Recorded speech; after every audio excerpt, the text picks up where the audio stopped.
الأسلمي رضي الله عنه قال كان رسول الله صلى الله عليه وسلم يقول بآخره إذا أراد أن يقوم من المجلس سبحانك اللهم وبحمدك أشهد أن لا إله إلا أنت أستغفرك وأتوب إليك.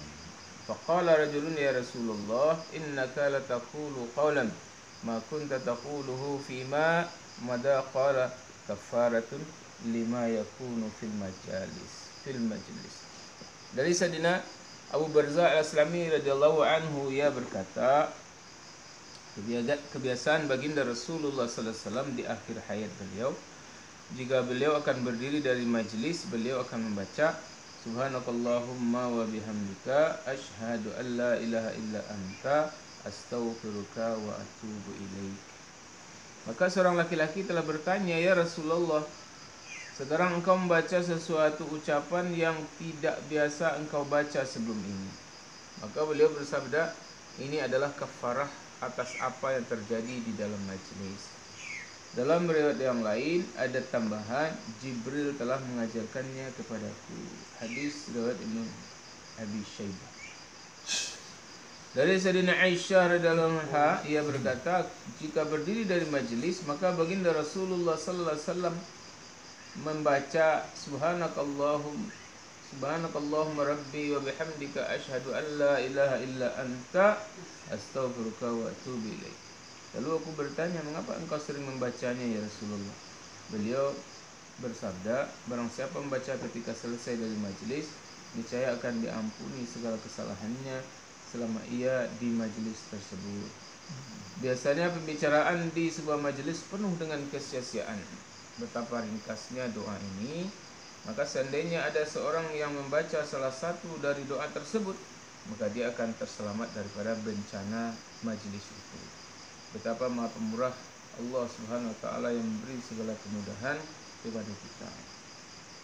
An Nu'man bin Bashir radhiyallahu anhu qala Rasulullah sallallahu alaihi wasallam allazi yazkuruna min jilalillahi min tasbihih wa tahmidih wa takbirih wa taslilih yata'atafna hawla al-'arsy lahunna dawiyyun kadawiyin nahli yazkurna bisahibihinna alla yuhibbu ahadukum alla yazala lahu indallahi syai'un yazkuru bi.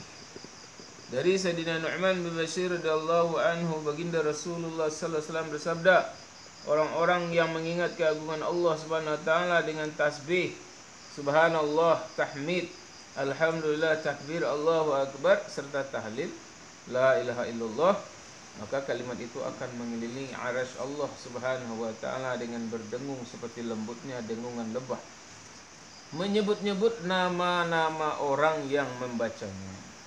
Apakah kalian tidak ingin ada yang senantiasa menyebut nama kalian di hadapan Allah Subhanahu wa taala? Hadis surat Ahmad dan Hakim. Keterangan, orang-orang yang biasa mengunjungi pejabat atau petinggi negara, maka tanyakan kepada mereka betapa bangganya jika kebaikannya dipuji di depan pejabat tersebut.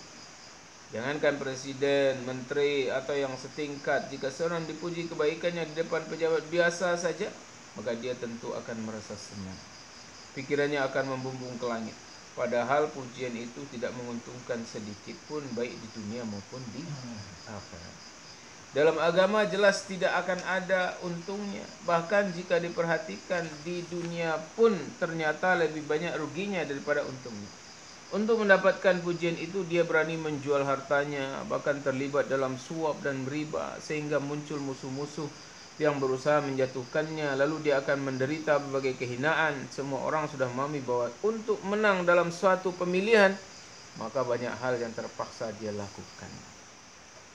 Padahal adakah yang lebih patut dibanggakan dibandingkan dipuji di depan raja di raja, yaitu Allah Subhanahu wa taala, yang segala sesuatu berada di dalam kekuasaannya, yang maha kuasa, yang maha menguasai urusan agama dan dunia serta urusan seluruh alam.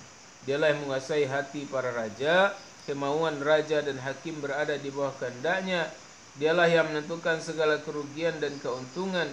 Seandainya seluruh manusia di bumi ini, baik raja maupun rakyat, baik pemerintah maupun yang diperintah menghendaki kerugian menimpa seseorang, namun jika Allah SWT tidak menghendakinya, niscaya seujung rambut pun mereka tidak akan mampu melakukannya.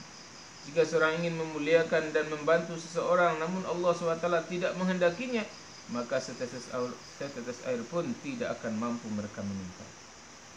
Dengan demikian, jika seorang dipuji di hadapan Allah Subhanahu wa taala yang Maha Suci, adakah kekayaan dunia ini yang mampu